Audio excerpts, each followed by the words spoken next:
지난 부활주일 참 은혜롭게 하나님께 올려드렸습니다. 부활주일은 항상 은혜롭지만 올해는 참 많은 은혜가 있었던 것 같습니다. 누가의 시각으로 바라본 예수님의 고난과 부활 이야기는 예수님의 십자가와 부활이 우리에게 주는 메시지를 조금 더 자세히 들을 수 있는 기회였습니다. 때로는 다른 복음서 기자들이 생략했던 부분을 이야기해주는 이 누가의 기록을 통해서 우리는 빈 무덤과 천사들이 들려주는 예수님의 부활의 메시지를 확실히 들을 수 있었습니다.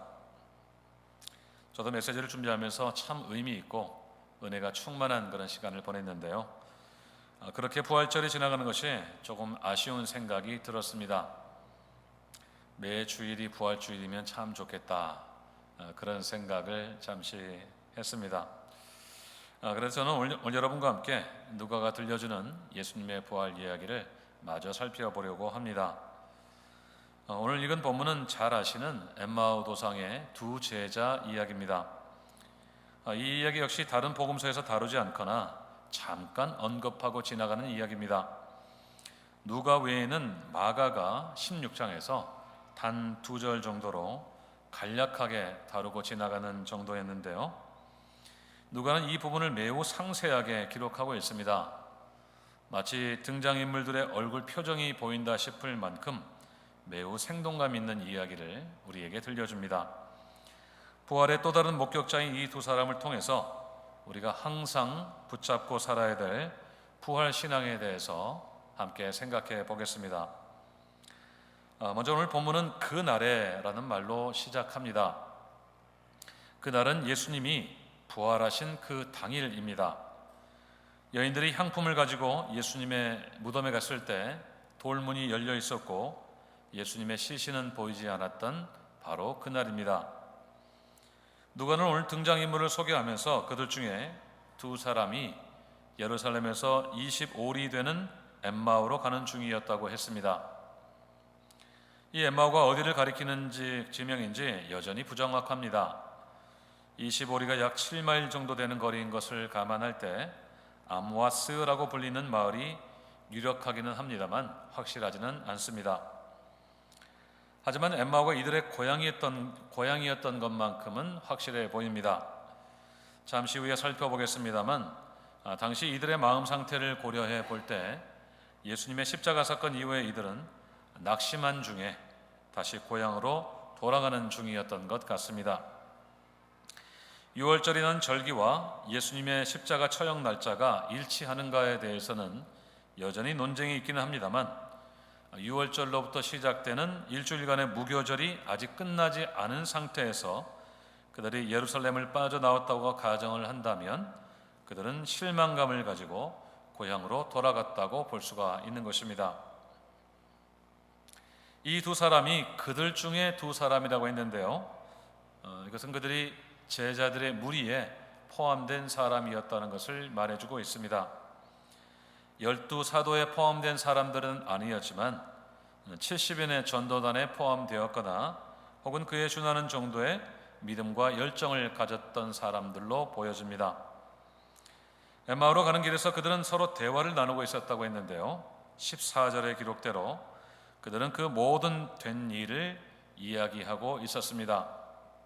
그러니까 예수님이 예루살렘에서 신문을 받으시고 조롱과 야유 속에서 채찍에 맞으시고 십자가에 달려 돌아가신 일련의 사건들을 다 가지고 대화를 나누고 있었던 것입니다.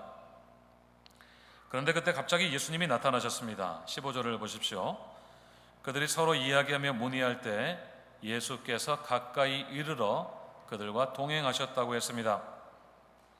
그들이 보고 들은 일들을 가지고 서로 묻고 답하면서 걸어가고 있는데 갑자기 어디선가 예수님이 나타나셔서 그들에게 가까이 다가오시더니 함께 걸으시는 것이었습니다.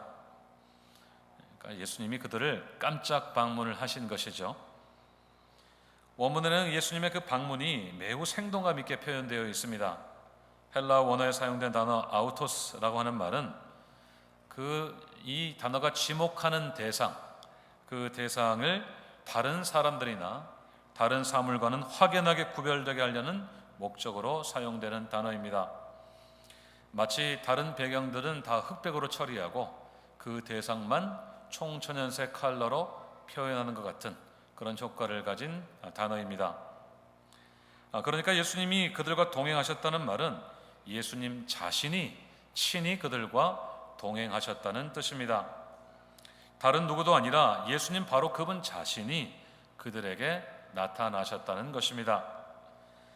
이것은 예수님의 방문이 의도적이었다는 것을 분명히 보여주고 있습니다. 부활하신 예수님이 우연히 그곳을 지나가셨다거나 어떤 의도치 않는 만남이 아니었다는 것을 말해주고 있습니다. 예수님은 바로 그 두 사람을 만나기 위해서 의도적으로 그곳에 그때 가신 것입니다. 마치 삭개오를 만나기 위해서 예수님이 친히 그곳에 가셨던 것처럼 말입니다. 여러분, 우리 예수님의 방문은 언제나 의도적입니다. 그분의 오심은 어떤 경우에도 우연일 수가 없습니다. 그분은 항상 의도적이셔서 그분의 오심 속에는 그분이 품고 계시는 의도가 항상 있습니다. 다시 말하자면 항상 주님은 선하신 뜻을 가지고 우리에게 찾아오신다는 뜻입니다. 기독교 자체가 그런 종교가 아닙니까? 기독교는 신이 사람을 찾아오는 종교입니다. 사람이 신을 찾기 전에 신이 먼저 사람을 찾아오는 종교가 바로 기독교입니다. 다른 종교를 가진 분들을 한번 보십시오. 신을 만나기 위해서 그들은 참 많이 애를 씁니다. 그것이 어떤 선행이 되었든지 고행이 되었든지 아니면 어떤 목표에 도달하기 위한 노력이나 어떤 공덕이 되었든지 신을 감동시키기 위해서 참 애를 많이 씁니다. 신을 감동시켜서 자신이 원하는 것을 얻기 위한 노력들입니다. 삶의 형통뿐만 아니라 자신들이 생각하는 그런 자신들이 꿈꾸는 그런 구원을 얻기 위해서입니다. 하지만 기독교는 정반대입니다. 신이 사람을 찾아오는 종교입니다. 물론 우리 기독교 신앙을 가진 사람들도 신이신 하나님을 찾기 위해서 많이 애를 씁니다. 하나님과 인격적으로 만나고 싶어 하고 은혜도 충만하게 받고 싶고 또 간절한 기도에 응답도 받고 싶어 합니다. 하지만 그것은 하나님이 우리를 먼저 찾아오셨기 때문에 이루어지는 일들입니다. 우리는 하나님을 감동시키기 위해서 그분을 찾지 않습니다. 그래서 내가 원하는 것을 얻기 위해서, 구원받기 위해서 내가 내 스스로 하나님을 찾지 않았습니다. 하나님이 먼저 우리를 찾아오셔서 우리에게 주신 믿음으로 우리가 구원을 받았고 그 이후에 하나님의 뜻대로 살면서 기쁘게 해드리고 싶은 마음으로 그분을 찾는 것입니다. 하나님이 우리를 의도적으로 찾아오지 않으셨다면 우리에게는 없었을 일들인 것입니다. 그렇게 우리를 찾아오신 하나님이 바로 예수님이십니다. 예수님 자신이 친히 직접 의도적으로 우리를 찾아오셨고 그분의 영이신 성령님을 통해서 주신 믿음으로 우리는 그분을 마음으로 믿고 영접하였습니다. 그래서 우리는 오늘 또 예수님을 믿고 천국 백성으로 살면서 그분의 뜻에 따라 살기 위해서 늘 기도하며 은혜를 구하는 것입니다. 그렇게 우리를 의도적으로 찾아오신 주님을 항상 환영하고 동행하고 기쁘시게 해드리는 우리 모두가 되기를 간절히 소원합니다. 우리가 찾기 전에 먼저 우리를 찾아오신 하나님이신 예수님, 그 예수님이 우리를 향해 품으신 그 선하신 뜻을 날마다 발견하고 그 뜻대로 살아갈 때 우리 주님을 기쁘시게 하고 성삼위 하나님을 기쁘시게 하는 복된 삶이 다 되시기를 주님의 이름으로 축원드립니다. 그렇게 주님이 그들을 직접 찾아오셨음에도 불구하고 그들은 예수님을 알아보지 못했습니다. 16절에서 그들의 눈이 가려져서 그인 줄 알아보지 못했다고 했습니다. 예수님이 바로 그들 옆에서 걷고 계시는데도 그분을 알아보지를 못한 겁니다. 조금 희한하다는 생각이 들지 않으십니까? 그동안 그들은 예수님을 수년간 지켜봤던 사람들이 아닙니까? 예수님의 가르침도 직접 들었을 것이고 그분이 행하신 기적도 보았을 것이고 십자가의 모진 고문을 당하시는 것도 바로 며칠 전에 직접 보았을 텐데 왜 그분을 알아보지 못했을까 하는 생각이 듭니다. 마가는 예수님이 다른 모습으로 그들에게 나타나셨다고 짧은 설명을 내놓는데요, 예수님이 너무나도 영광스러운 모습으로 변하셨기 때문일까 그런 생각이 들기도 합니다. 하지만 예수님이 누가 봐도 찬란한 모습이었다면 누구나 대번에 다 알아봤을 텐데 그렇지는 않으셨던 것 같습니다. 예수님이 돌아가실 당시의 모습과 너무 달라서 그랬을 수도 있지만 중요한 것은 그들의 눈이 가리어졌기 때문이다 라는 것입니다. 이것은 영적인 무지의 상태를 말해줍니다. 영적인 무지의 상태는 다른 것이 아니라 영적으로 보아야 될 것을 보지 못하는 상태입니다. 두 눈은 뜨고 있어서 눈앞에 보이는 것은 다 보지만 보이는 것 너머에 있는 영적인 세계를 보지 못하는 것이 바로 영적인 무지의 상태인 것입니다. 히브리서 11장 3절에 이런 말씀이 있습니다. 같이 읽겠습니다. 시작. 믿음으로 모든 세계가 우리가 아나니 보이는 것은 나타난 것으로 말미암아 된 것이 아니니라. 아멘. 보이는 것은 나타난 것으로 말미암아 된 것이 아니다 라고 했습니다. 이게 무슨 뜻입니까? 이 보이는 것의 원인이 보이지 않는 것이라고 하는 말씀입니다. 쉽게 말하자면 보이는 게 전부가 아니다 이런 뜻인 것입니다. 우리가 두 눈으로 보는 것 너머에는 보이지 않는 원인이 있다는 뜻입니다. 그것이 바로 영적인 세계입니다. 모든 세계가 하나님의 말씀으로 지어졌다는 것을 우리는 알고 믿는 사람들이기 때문에 영적인 세계를 우리가 볼 줄 알아야 된다는 것입니다. 이 세상에 존재하는 모든 것과 발생하는 모든 일의 이면에는 그것의 원인자가 되시는 하나님이 계시기 때문입니다. 우리가 아름다운 자연을 가만히 묵상하고 있자면 하나님을 발견하게 되는 것이 바로 그런 원리입니다. 우리가 눈으로는 분명히 이 바닷가에 가서 백사장을 간지럽히는 잔잔한 파도와 그 뒤에 멋진 배경이 되어지는 기가 막힌 하늘을 보고 있는데 우리는 그 이면에 계시는 하나님을 보는 것입니다. 하나님이 아니면 그 어느 누가 이런 풍경을 만들 수 있을지 도저히 설명이 되지 않기 때문에 우리는 하나님을 인정할 수밖에 없는 것입니다. 하지만 우리가 항상 그런 것만은 아닙니다. 오늘 제자들의 영적인 눈이 가려졌다고 했는데 우리 역시도 그런 경우가 있습니다. 예수님은 그들에게 무슨 대화를 나누냐고 물으셨고 그들은 그 질문에 슬픈 표정으로 그 자리에 섰습니다. 그 두 사람 중에 한 사람의 이름이 소개되고 있는데요, 글로바라고 하는 사람입니다. 이분에 대해서 알려진 것은 없습니다. 하지만 당시 초기 기독교 공동체에 꽤 영향력이 있는 인물로 여겨지고 있습니다. 그러니까 예수님을 목격한 사람으로서 충분히 신빙성을 가질 수 있는 사람이었습니다. 그는 아마도 예수님을 예루살렘 순례객 정도로 생각을 했던 것 같습니다. 그래서 마치 예수님에게 핀잔을 주듯이 말을 하는데요, 예루살렘에 있었으면서도 무슨 일이 일어났는지를 왜 몰랐느냐 그런 식으로 말을 합니다. 다 아는데 왜 혼자만 모르고 있습니까? 그런 식의 말이었습니다. 예수님은 그게 무슨 일이었냐고 물으셨고 글로바는 나사렛 예수의 일이었다고 설명합니다. 바로 앞에 서 계신 분이 나사렛 예수 그분이신데도 그것을 모른 채 답을 했던 것입니다. 그러면서 19절 이하에서 자초지종을 설명하는데요, 예수님이 말과 일에 대해서 능하신 선지자인데 종교 권력에 의해서 십자가에 못 박히시고 말았다고 했습니다. 결정적으로 21절에서 그는 왜 그가 낙심할 수밖에 없는지를 설명합니다.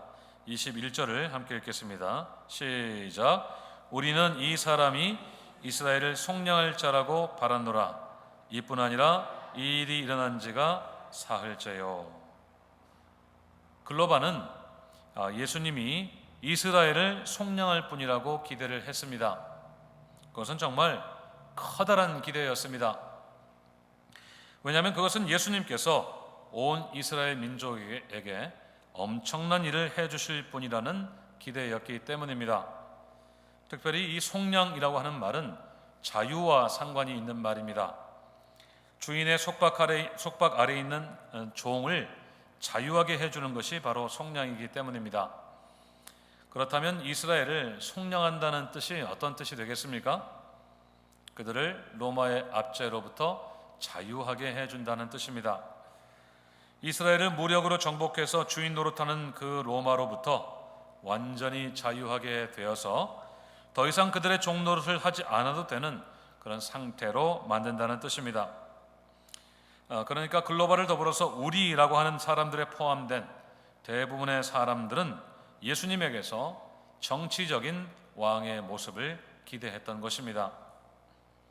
하지만 예수님이 무기력하게 십자가에 돌아가시는 모습에 그들은 절망했습니다. 이스라엘 민족에게는 아무런 일도 일어나지 않았기 때문입니다. 예수님이 자신을 처형했던 로마 군인 중 한 사람도 제압하지 않으셨고, 오히려 자신들이 다음 처벌 대상으로 지목되지는 않을까 두려워하는 마음만 그들에게 남았습니다. 게다가 그분의 빈 무덤에 간 여인들이 시체는 보지 못하고 천사들을 보고 돌아와서 한 말에 몇 사람이 가서 확인을 하긴 했지만 예수님은 보지 못했다고 했습니다. 천사들에게 부활 소식을 듣고 또 천사들의 말도 들었지만 그것을 실제로 믿지는 않았던 것입니다. 정리해보자면 지금 두 사람은 예수님에게서 보고 싶어 했던 모습을 보지를 못했습니다. 그들이 기대했던 예수님의 모습도 보지 못했고 부활하셨다고 하는 소식도 아직 믿지 않았습니다. 24절에서 예수는 보지 못했다라는 말이 지금의 그들의 영적인 상태를 그대로 보여주고 있는 말 같습니다. 그들이 기대했던 예수를 만나지 못했기 때문에 그들은 그렇게 슬픈 표정으로 낙향길에 올랐던 것입니다. 그것이 바로 그들이 영적으로 눈이 가려졌던 이유입니다. 그들이 두 눈을 뜨고도 자신들 앞에 나타나신 예수님을 알아보지 못했던 것은 예수님이 그들의 기대와는 다른 모습이셨기 때문입니다. 그들의 기대대로라면 예수님은 안 돌아가셨어야 했습니다. 만약에 돌아가신다고 해도 그렇게 처참하고 무기력하게 돌아가시면 안 되었습니다. 로마 제국을 완전히 무너뜨리고 이스라엘에게 자유를 안겨주신 후에 장렬히 돌아가셔야 했습니다. 그래서 이스라엘이 그 찬란했던 다윗 왕국의 영광과 위엄을 회복시킨 후에 영웅으로 고이 잠드셔야 했습니다. 하지만 예수님이 그렇게 돌아가신 것이 아니었기 때문에 그들은 그렇게 실망했던 것입니다. 영적으로 눈이 가려진 채로 예수님도 알아보지 못하는 지경이 되어버린 것입니다. 그런 그들에게 예수님이 말씀하십니다. 25절과 26절을 함께 읽겠습니다. 시작. 이르시되 미련하고 선지자들이 말한 모든 것을 마음에 더디 믿는 자들이여, 그리스도가 이런 고난을 받고 자기 영광에 들어가야 할 것이 아니냐 하시고. 아멘. 그들이 더디 믿는 자라는 책망이었습니다. 선지자들이 말한 모든 말씀을 잘 이해하지도 못하고 마음에 느리게 믿는 자들이라고 하는 것은 그들의 영적인 무지와 불신앙에 대한 책망이었습니다. 그동안 예수님께서 선지자들의 말을 가지고 직접 하신 말씀들을 왜 이해하지도 못하고 믿지도 않느냐는 것입니다. 하나님께서 그들이 원하던 메시아를 보내신다는 말씀이 아니었는데 왜 그렇게 엉뚱하게 이해하고 믿느냐는 것이었습니다. 또 그리스도가 이런 고난을 받고 자기의 영광에 들어가야 된다는 말씀은 선지자들을 통해 반복적으로 주신 말씀이었습니다. 고난의 종으로 오신 메시아가 반드시 고난을 통과해야만 부활의 영광에 참여할 것이라는 말씀을 그렇게 반복적으로 듣고 배웠음에도 불구하고 그들이 믿지 않은 것을 책망하신 것입니다. 그렇게 그들은 다른 영광을 생각하고 있었습니다. 그들의 손에 잡히고 피부에 와닿고 지위가 달라지고 사는 형편이 달라지고 먹는 것과 입는 것이 달라지고 사는 집이 달라지고 모든 것이 달라지는 그런 영광을 기대했습니다. 예수님의 십자가가 선지자들이 예언한 대로 이루어진 일이고 그분의 부활 역시 주님이 직접 말씀하신 것임에도 불구하고 그것을 영광으로 여기지 않았기 때문에 그들의 눈은 계속 닫혀져 있었던 것입니다. 여러분, 우리에게도 똑같은 일들이 일어납니다. 우리가 바라고 기대했던 일들이 일어나지 않을 때 우리에게 어떤 반응이 있는지를 보면 잘 알 수가 있습니다. 우리가 원했던 일들이나 기도하면서 기대했던 일들이 일어나지 않을 때 오늘 두 제자와 같다면 그것은 아직 우리가 영적으로 눈이 닫혀져 있는 상태라는 것을 말해줍니다. 우리가 예수님에게서 보고 싶은 것을 보지 못하고 기대했던 일들을 해주지 않으시는 것 같다 싶을 때 실망하고 슬퍼하는 것은 아직 우리의 눈이 가리어졌다는 것을 말해주는 것입니다. 물론 우리에게는 기대하는 마음이 있어야 됩니다. 우리를 사랑하셔서 십자가에 달려 돌아가시고 부활하신 주님을 항상 기대하고 그분을 믿는 이 믿음의 길에서 그 기대의 마음으로 기도하며 기다리는 마음의 소원이 우리에게 있어야 됩니다. 그분의 뜻대로 기도한 모든 것이 다 이루어질 것이라는 확실한 믿음도 우리에게 필요합니다. 하지만 우리는 우리가 보고 싶은 모습을 예수님에게서 찾는 것이 아니라 예수님이 우리에게 보여주시는 모습들을 볼 줄 알아야 됩니다. 우리가 원하는 일들을 주님에게서 찾는 것이 아니라 주님이 우리의 삶 가운데서 행하시는 일들을 볼 수 있는 안목이 있어야 된다는 말씀입니다. 특별히 우리가 구하는 영광은 철저히 주님이 받으신 영광과 그 결이 같아야만 합니다. 주님이 영광을 받으시는 방식이 무엇이었습니까? 고난을 통과한 영광이 아니었습니까? 십자가라고 하는 고난을 통과한 후에 부활을 통해 얻으신 영광이 아니었습니까? 우리는 고난은 피하고 영광만을 받고 싶어 하지만 고난이 없는 영광은 없습니다. 영광은 고난을 통해야만 얻을 수 있는 면류관이기 때문에 그렇습니다. 그래서 우리는 주님이 가셨던 고난의 길을 기꺼이 걸어갈 때 영광을 얻을 수 있다는 것을 분명하게 알아야 되는 것입니다. 그래서 오늘 주님은 두 제자들에게 성경을 자세히 가르쳐 주십니다. 율법과 선지자의 글로부터 시작해서 자신에 관한 성경의 말씀들을 하나하나 자세하게 설명을 해 주셨습니다. 그러니까 일종의 복습이었다고 할 수가 있겠습니다. 미련하고 더디 믿는 그들이 지혜롭고 속히 믿는 사람들이 되도록 예수님은 성경을 차근차근 풀어주신 것입니다.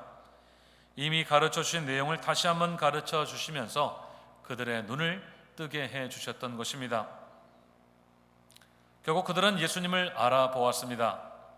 날이 저물어 제자들이 예수님과 함께 머물기를 청했을 때 예수님은 그들과 함께 식사를 하면서 축사를 하시고 떡을 나누셨습니다.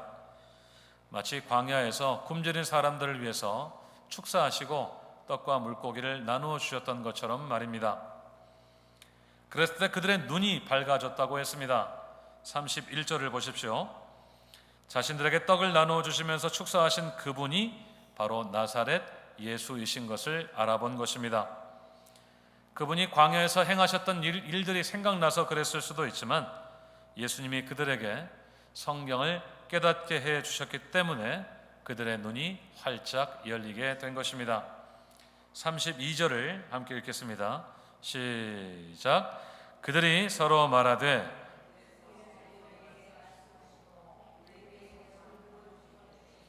우리 속에서 마음이 뜨겁지 아니하더냐 하고. 아멘.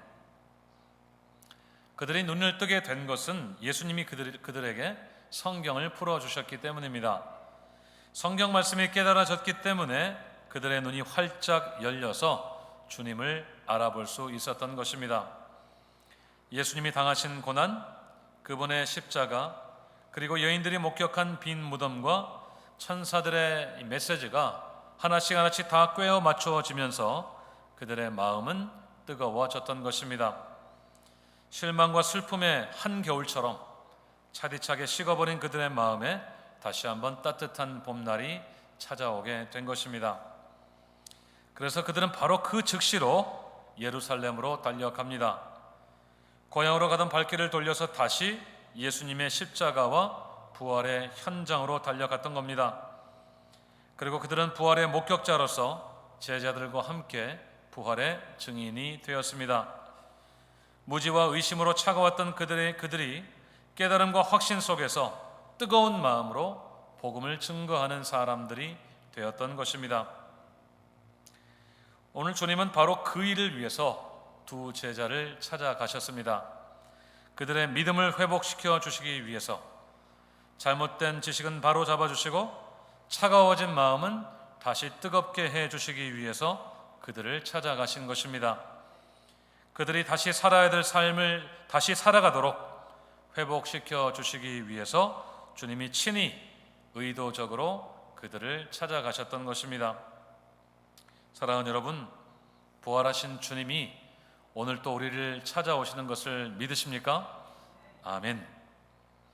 부활하신 주님은 지금도 살아계셔서 이미 우리 안에 거하시는 분이시지만 끊임없이 우리를 찾아오시는 분이십니다. 우리가 실망하고 낙심할 때 우리를 찾아오셔서 무슨 일이냐고 물어보시고 그것에 관심을 가지시는 분이십니다. 우리가 우리의 어려움과 고민들을 아뢰을 때 주님은 우리에게 말씀을 깨닫게 해 주십니다. 우리의 지혜의 없음과 더디 믿는 것을 책망하실 수도 있지만 그것은 우리의 마음을 열어주시기 위한 것입니다. 그분은 우리가 염려하고 고민한 것들을 들으시고 잘못된 것은 바르게 잡아주시고 잘 알고는 있었지만 부족한 것들을 충만하게 채워주십니다.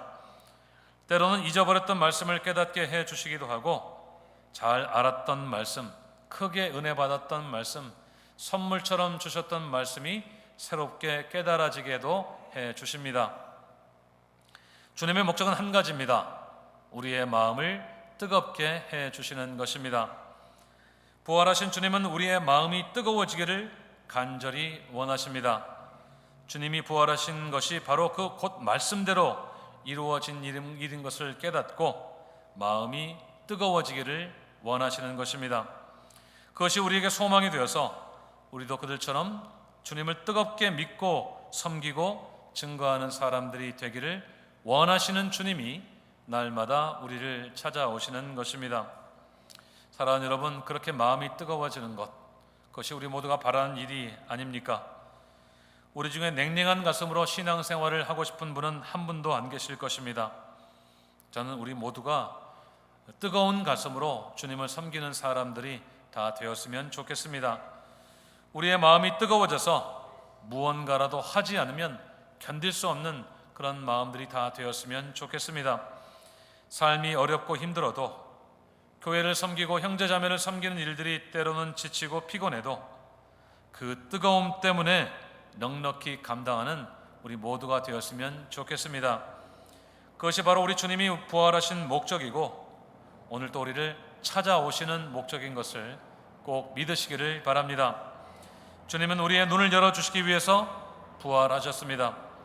주님이 말씀하시면 그대로 된다는 것을 우리에게 보여주시기 위해서 부활하셨습니다. 그래서 우리가 부활의 주님을 묵상할수록 우리의 눈이 더 활짝 열리게 되는 것입니다. 그 열린 눈으로 내 삶 속에서 선한 일을 행하시는 주님을 알아보는 우리가 되기를 간절히 소원합니다. 우리의 마음이 뜨거워지게 하시는 부활의 주님을 날마다 경험하시기를 바랍니다. 그 주님과 날마다 동행하시기를 바랍니다. 그래서 이 부활의 계절이 우리의 눈이 활짝 열려지고 식어진 가슴에 다시 한번 불이 붙는 그런 복된 계절이 되기를 간절히 소원합니다. 우리도 주님처럼 언젠가 부활할 소망을 가지고 주님이 받으시는 그 부활의 영광을 사모하는 마음으로 의연하게 주님의 십자가를 지고 자기를 부인하고 주님이 걸어가신 고난의 길, 믿음의 길, 승리의 길, 그 영광의 길을 다 걸어가시는 복된 삶이 되시기를 주님의 이름으로 축원드립니다. 기도하겠습니다.